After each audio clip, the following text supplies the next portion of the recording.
Things up, Colin, with the NFL. Interesting little story here in that Sean Mannion is Eagles hired Sean Mannion, the former Packers offensive assistant, as their OC, and he's never called plays. Okay. However, Matt LaFleur knows Mannion well and believes he will crush it in Philly because of his work ethic. Adding his only concern will be dealing with the media circus in the city of brotherly love. Now, I know you're a big WIP listener, and they are panicking about Mannion never calling plays, dealing with A.J. Brown, maybe broken Jalen Hurts. Just because somebody's never done something, I mean, Sean McVay had never been a head coach. That doesn't mean you can't do it. So I don't. I mean, well, it's interesting because the Eagles are a contender. They have a first-time play caller. The Broncos are a contender. They have a first-time play caller. Young guys, Sean Mannion and Davis Webb. Seahawks have a new offensive coordinator. A lot of newness among the top teams. The Rams, of course, are retaining the great McVay. Yeah, I think, listen, the Eagles are very offensive coordinator dependent. Mm-hmm. That's not what the Chiefs and the Rams and the Niners are. So, like, you'd think, oh, you guys are talking about coordinators. The Eagles are coordinator dependent. Shane Steichen, fantastic. You know, Kellen Moore, really good.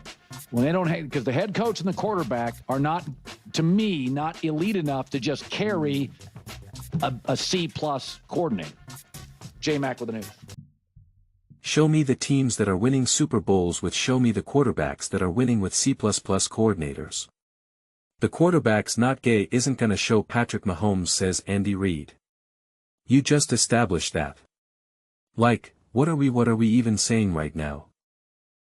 How did Matthew Stafford? What about all those Super Bowl appearances and playoff wins Matthew Stafford had in Detroit? He had a good enough team, didn't he? Didn't he have some good enough players? Didn't he have one of the greatest wide receivers ever? I don't know. I don't understand why we keep repeating this. Did Harbaugh not have to go and hire the hottest coordinator hire in the NFL of like the last decade with McDaniel? Did Drake May need Tom Brady's offensive coordinator? Is Mike Rabel coordinator dependent? I mean, I don't understand how's the other Harbaugh doing? Was he coordinator dependent? What happened when Mike McDonald left and went to Seattle? What happened to that defense? Seems like every team to a degree is pretty coordinator dependent. Sean Payton now is having another person call plays. I feel great about Sean Mannion. I really do. I really do. I don't think Jalen Hurts and the Eagles have ever had. I've been thinking about this.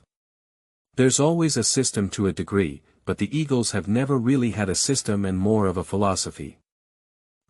You could make the argument that they had a little bit of it with Shane, but it was more of like a philosophy to me, especially with Kel Moore. It's kind of this like hybrid. I feel as though with Sean Mannion and what he's looking to install with the Philadelphia Eagles with Jalen Hurts, it's very much going to be an A+B=C, very much when this is our options, when this is here, we do this. When this is here, we do that. When this is there, we do this. It's a system. It's a formula. It's simplified, which let's not go too far back in time, but when I've used words like, simplifying and, accountability, certain people, certain fan bases freak out and then lose their minds. Then I had to go back and show you Sean McVay talking about, accountability and simplifying. I'm like, well, if it's good enough for Sean McVay, then it's good enough. Then it's good enough for me. But definitely sometimes, certain fan bases don't love that.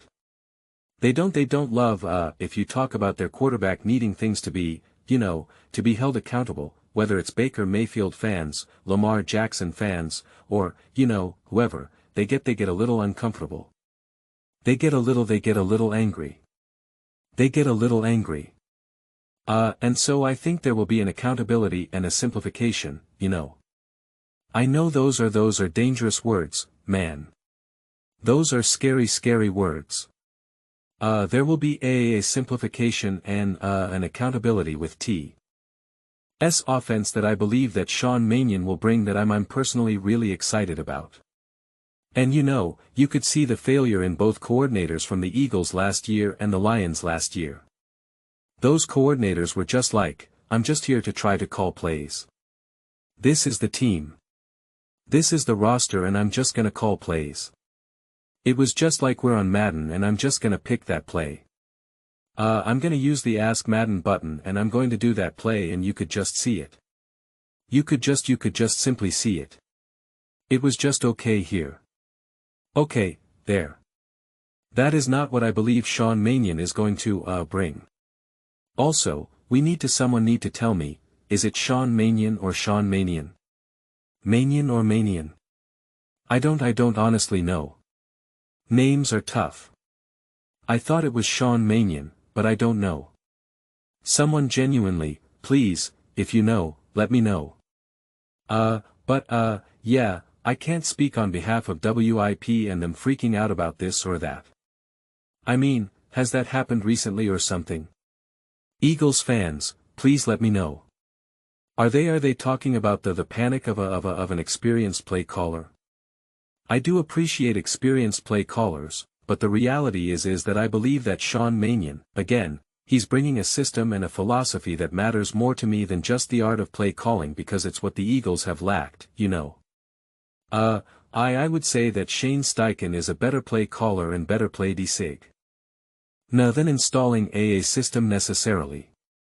And I do feel as though the Matt LaFleurs, the Shanahans, the Sean Mannions, like it's more system that I'm excited to see what that entails, what that looks like, arguably for the first time in Jalen Hurts' career. And that excites me because again, it's easier to have simplification and accountability and I also feel as though that it's potentially easier to troubleshoot and be more resilient. And I am confident that a Jalen Hurts can thrive in those parameters because he's consistently shown to be incredibly flexible and incredibly adaptable and has evolved and has had to be a different style quarterback. When you really think about it, he's had to be a different style quarterback every single season he's ever played. 21, 22, 23, 24, 25. He's had to be a different quarterback every single season. He's had a different style, different mentality, different approach, different philosophy, different play call. Like everything has been different every single season for him. It's pretty crazy. The way he played in 21, 22 is wildly different. The way how he had to play from 22 and 23, wildly different. From 22 to 24.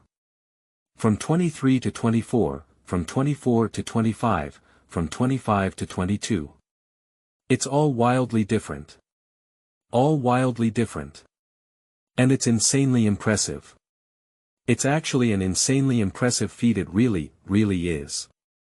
And it's under-discussed because we just say, oh, he has a different play caller every year.